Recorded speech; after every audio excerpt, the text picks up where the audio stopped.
Bonjour tout le monde, aujourd'hui une vidéo avec Nathalie Candiolo, médecin généraliste avec une spécialisation en gynécologie.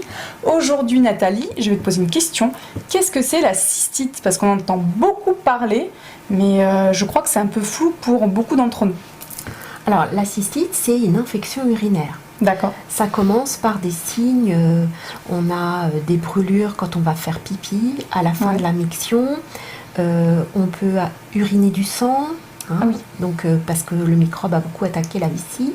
On peut avoir une sensation de pesanteur au niveau du ventre, comme si c'était très très lourd, ça fait mal. D'accord. Enfin voilà, ce sont des signes où on va se poser la question de est-ce que c'est une mycose, parce que certaines dames pensent que c'est une mycose. D'accord, alors que ça n'a quand même rien à voir en termes de symptômes quand même. Voilà. Ou est-ce que c'est pas très loin du vagin? Parce que là ça concerne l'urètre. Oui. Donc c'est l'appareil gynécologique ou urologique? C'est urologique et en principe ça dépend plus du médecin généraliste. D'accord. Quand on a la cystite, on va voir son généraliste. Très bien. Souvent on vient voir son gynéco, mais le gynéco des fois il faut 2 mois pour le voir, donc faut viser au plus pressé. D'accord. Alors la cystite, ça vient du fait que nous avons des microbes Escherichia coli au niveau de l'anus et au niveau du vagin qui se baladent sur la vulve et qui peuvent rentrer dans la vessie parce que notre urètre à nous il fait 2 cm. Il est très très court. Et donc ils peuvent monter alors que chez le monsieur il fait 11 cm. Et ensuite, ils vont se cramponner à la vessie avec des pilis, c'est des crochets, et toutes les 2 minutes, ils se multiplient. D'accord. Ça touche beaucoup les dames qui ne boivent pas. D'accord. Parce que, ou boivent peu. On a toujours l'impression qu'on boit de l'eau, et de l'eau, pas de l'alcool, nous avons oublié de dire, mais voilà, de l'eau. Le fait qu'on ne boive pas, les microbes vont pulluler. D'accord. Et au bout de plusieurs heures, on a des millions de microbes dans la vessie. D'accord. Tandis que si on boit beaucoup, ça draine la vessie. Voilà. Et du coup, les microbes partent en allant faire pipi peut-être. Et bien c'est ça. D'accord. Moi je dis que l'eau arrive en cascade des reins, décroche les microbes et qu'on les met dehors en allant faire pipi. D'accord. Okay. Donc il faut penser à aller faire pipi bien régulièrement, notamment après les rapports. Ça c'est très important parce qu'avec les rapports, les microbes vont bouger du fait des va-et-vient et peuvent rentrer dans ce petit tuyau beaucoup plus facilement. Très bien. Et puis la cystite, il faut la traiter assez vite parce que si on ne la traite pas, les microbes ne sont pas sympathiques. Ils peuvent remonter l'urtère et aller attaquer le rein qui est juste derrière dans le dos. Et là, on a la pyélonéphrite qui est beaucoup plus grave. Catastrophe, là. Et on finit à l'hôpital. Ouais, c'est douloureux. Il ne faut pas seulement se dire, oh, c'est rien, ça brûle, je bois et puis ça va passer. D'accord. À la fin de la vidéo, je mettrai l'image du système urologique. Comme ça, vous verrez un petit peu comment ça se profile et jusqu'où ça peut aller, justement. Donc, les reins, c'est un organe très important qui filtre le sang.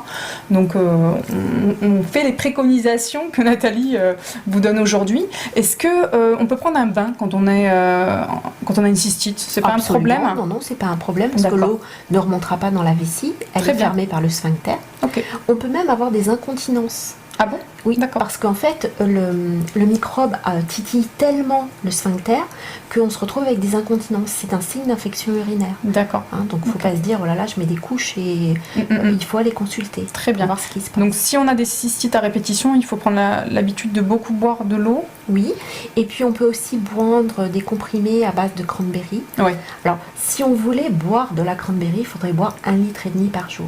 D'accord. Ça fait quand même un gros budget. Ça enlève la douleur, ça enlève les microbes, la cranberry? Alors la cranberry, ça va faire un film au niveau de la vessie qui empêche les Escherichia coli de se fixer. Ça protège. Voilà. D'accord.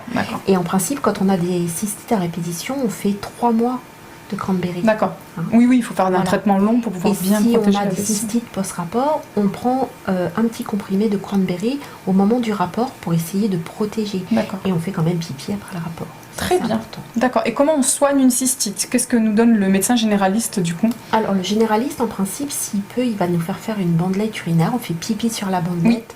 Comme ça, il voit est-ce qu'il y a des protéines, des nitrites, du sang, tous les signes qui sont des points d'appel qui nous disent que c'est une infection urinaire. D'accord, pour bien confirmer le diagnostic. Voilà.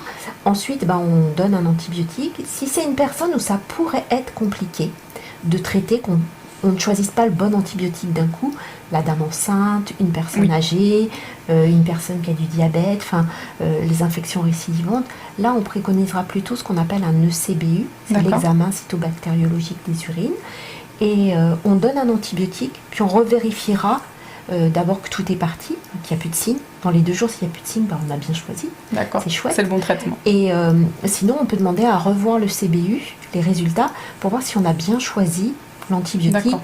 qui est sensible pour ce microbe. Donc il y a une régulation de façon qui se fait avec le médecin généraliste Absolument. pour que le traitement soit le plus efficace possible. Mhm. Très bien, merci beaucoup Nathalie d'avoir répondu à mes questions. On vous dit à bientôt. À bientôt. Au revoir.